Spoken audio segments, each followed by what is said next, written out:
I just get like nervous almost. I don't know. Okay. Hi, I'm Kylie Black, and I'm a junior at the University of Nebraska at Omaha.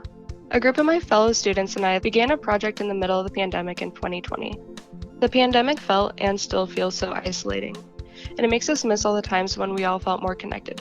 Many times, those moments of connectedness circle around food traditions, family recipes, or a particular memory rich with smells, tastes, and colors. We're not all social work students, but we are all working towards careers in human services where connecting with others is key. So we use this opportunity to interview folks in our community, Omaha, Nebraska, about their relationship to and memories of food. For this project, we only spoke to women living in Omaha. Not because other folks don't have stories to share, but we feel that women are so often saddled with the responsibility of food preparation, but not given gratitude or respect for often being the memory holders of food traditions in families and communities. In today's episode, we're going to hear from my fellow student, Papa, as she interviews Kamu from Heartland Family Services, a social services nonprofit in the Omaha area. Kamu is from Burma and says that the food shortages at the beginning of the pandemic reminded her of the food rations she experienced before moving to the United States. Hello, my name is Paul. I'm doing this project with social work class. Can you tell me your name? Hi, my name is Camus. I work at Heartland Family Service. I enjoy working with people. I want to give back to my current community. A lot of people that I work with are from refugee and they have experienced hardships and they experience food insecurity. Our goal is to help to make sure we support our clients in any way, especially COVID. A lot of people are struggling, and we do a food pantry last year, providing food to our families, and we make sure that the food met their needs. So the first question is, who are you people? I'm current. Current people is an ethnic minority in Burma. They live in between Burma and Thai border in the jungle, and due to persecutions, current people are now located in the refugee camp in Thailand. Rice is the main source of food that is very important to me because growing up, me and my family has been, enjoying this meal of rice for a very long time, over 20 years, and we usually eat it with our other side dishes, and I will not go a day without eating it because the rice help me feel full longer, and there's a lot of vitamins and minerals, and there's a lot of benefit, especially skincare. And majority of our current people are also eating rice because rice is one of the food that people can grow in on their own. Wow, that's a very nice story. So tell me about food insecurity. One of the thing I would like to share is during COVID, a lot of people are very panicked because we were afraid of, COVID, and people are going out shopping and buying a bunch of rices, to store in their home. And then, at that time, me and my family was very, afraid of, things that has been going on, and we weren't able to, get rices for our family because, people are buying to stock up. And I think it reminded me of, life in Thailand. We get our food through rations, which is barely enough for families. It can be scary things for me and my families to go through it because a lot of stores are now making, changes such as limitations of product for each person. Okay, so what makes you passionate about food? I passionate about food because I enjoy eating, experiencing, learning about food, and also enjoy other culture food as well. But the most important things is learning and also do it by yourself. What's the first food that you learned how to cook, and who teach you how to make it? Does it turn out the same as the person who teach you how to make it? Rice is the first food that I learned how to cook when I was 10 because as a culture things, girls are supposed to help out their parents for horse chores. And my mom taught me how to cook it by measuring with eye visionings of how much water and how much rice with the right amount of water in the rice. And the rice would turn out either too soft or too hard, depending on a person's preference.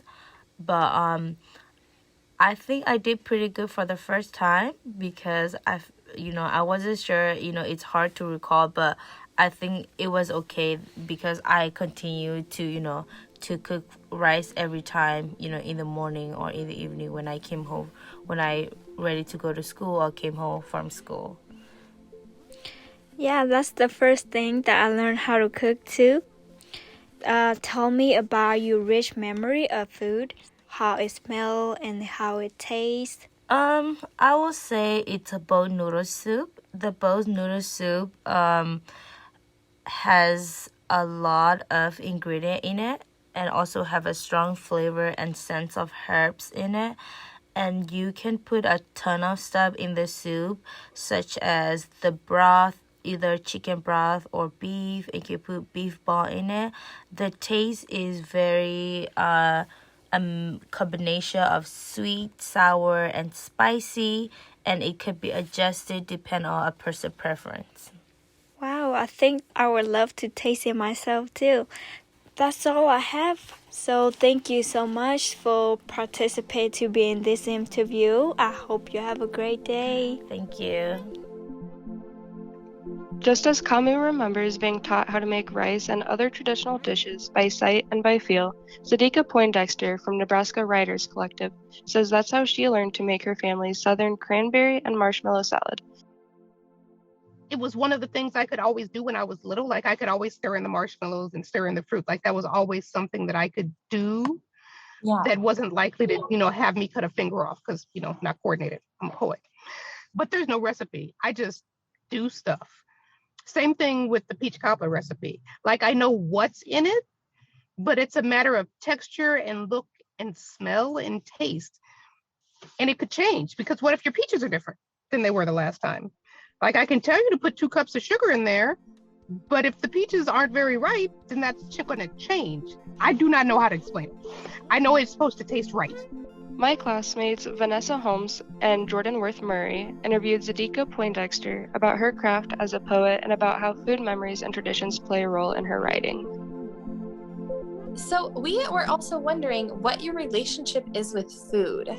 Oh man, food is really a way that we connect with everything in my family. Like there's not going to be more than a couple of us gathered where something is not going to materialize. Mm-hmm.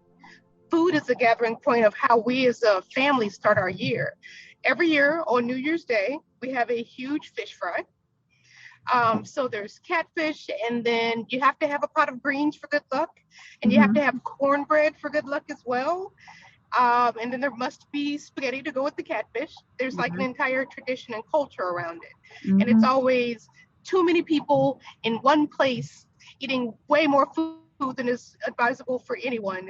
But it is how we start our years together.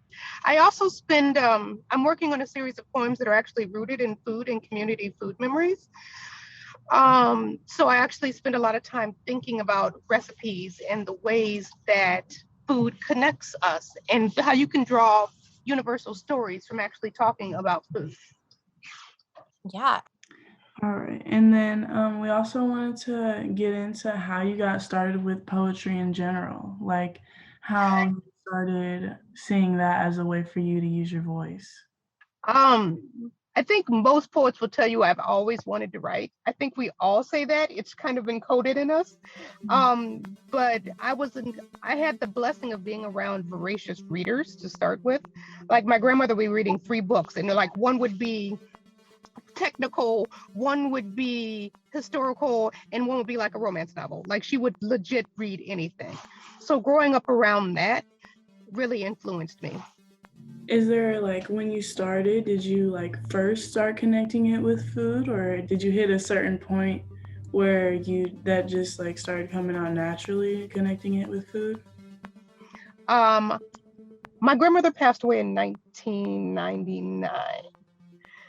And then around 2005 or so, I was finally able to write about it. And that particular poem included a lot of food metaphor in it. I like the idea of don't give me broccoli and tell me it's green, or you don't believe fat meat is greasy, which are very specific food metaphors that are used in my community to when you're talking to people. So that started it. And then later I wrote a poem, which is actually the thing that is the most requested thing that I say out loud, which is hilarious to me, which is about peach cobbler. So I read this poem, and it it is the thing, for better or for worse, that I am going to probably be remembered by. When did you make the peach cobbler poem? 12 or 13 years ago? Wow. That can't be right. That can't be right. No. No, I'm thinking that can't be right. There's a way for me to find out, but yes, it is not a new poem, I will tell you that, but there's no way it's 15 years old. There's no way. I've always been interested in food though. Like my secret wish is to chuck it all and open a little coffee and snack shop and have little poetry readings in it. Like that is my goal in life. Like I've always been interested in food because it's just an amazing way to show love and to communicate. It just happened to work its way into my poetry consistently, I would say, over the last 10 years. Well, so going back further than that, we were wondering what your childhood was like with food when you were little and how that has kind of evolved. Yeah. That's kind of a cool story. Okay, I'll start back a generation. My mother's family ate poor people food because they were, poor people.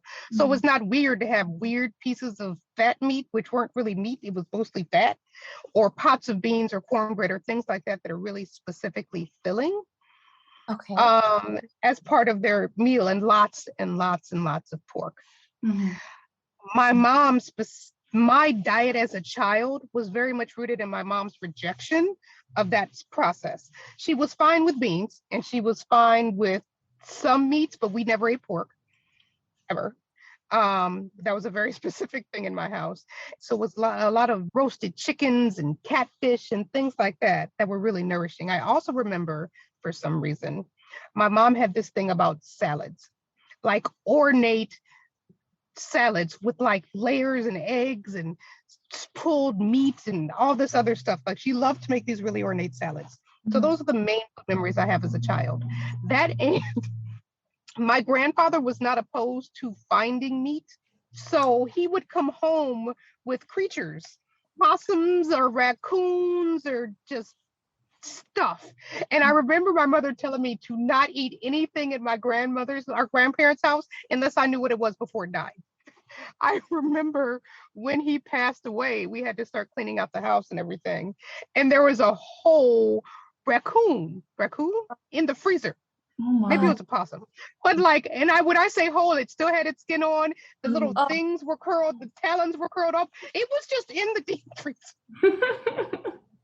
Yeah, just chilling down there. Like, hey, I don't understand, but yeah, I still am not to this day, I'm still not a big meat eater. I just don't. And then, do you have maybe a memorable food story that we could end off with? Oh. I know you were kind of talking about your peach cobbler one, and we would love to hear that a little bit later as well, but just one memorable food. When I was younger, Thanksgiving was a huge deal. Like I distinctly remember like starting to prep for Thanksgiving on Monday. Yes. And like we were never folks who had a whole bunch. We were okay, but it was not like we were unaccustomed to like going to get the cheese. Don't let anybody tell you government cheese is not delicious. My God.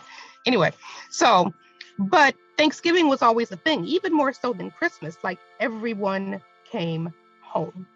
Always. We used my grandmother's china. Like I still have it. When she passed, I was like, I will fight all of you behind these plates. So there was we put out wine glasses and good china, and we sat there together as a family every single year. And one year I was I lived in Colorado Springs, and I didn't have a lot of money, and I didn't think I was going to be able to come home. So I called my mom, and my sister was home, and I was like, hey, I can't come home. And I got cussed out. 2, literally a pool started forming to get me on a Greyhound to get my ass home for dinner. But I got home, and it's important to me for a lot of reasons. First of all, I had been living away from home for so long. I needed that moment amongst my family. And also, it's a one time of year I can get my grandmother's cranberry salad, which is this weird holiday ambrosia thing with like crushed cranberries that you sugar, and then you add in all this chopped up fruit, pecans, and then marshmallows, and then you douse it all with Cool Whip. Like, it's amazing and probably really bad for me, and I don't care.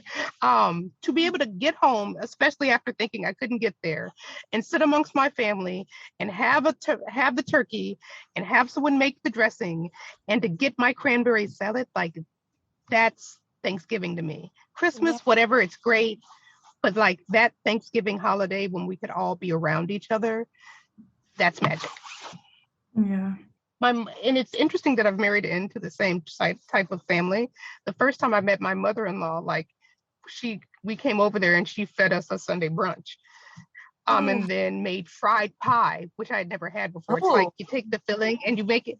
It's like those little snack cakes you can buy at the store, except she took the dough and filled it with pie filling and like sealed it all up and then fried the individual little hand pies. And holy crap, I had never seen such. I was like, I'm in the right place. That's no problem. They still do brunch every Sunday. And if it's a Sunday where like everybody can't hang out, some Sundays she'll still be like, I cooked, and everybody comes over and grabs some Tupperware with food in it and goes home. Like, it is a thing. Okay, so that was a food memory, or several. So we do have a family cookbook, of which there's a couple copies still in existence. I was really proud of that. It's so great, right? And I'm going to have to do the same thing for like the recipes that we make the most often, because those things were not in that cookbook. I just do stuff. Yeah, well, that's amazing. Well, thank you so much for sharing that with us. It's fun to talk about. So I think that's pretty good for the podcast.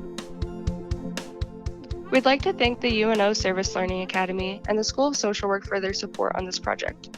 Of course, we also thank all the wonderful folks we've interviewed, our Professor Lisa Smith, and Together Inc.'s AmeriCorps volunteers, Emily Shanahan and Tuki Pomakan. This podcast features music by Joshua Labir and was produced by Emily Chen-Newton of Figure Podcast, your Midwestern podcast network. Until next time, stay safe, listen to women, and eat good food.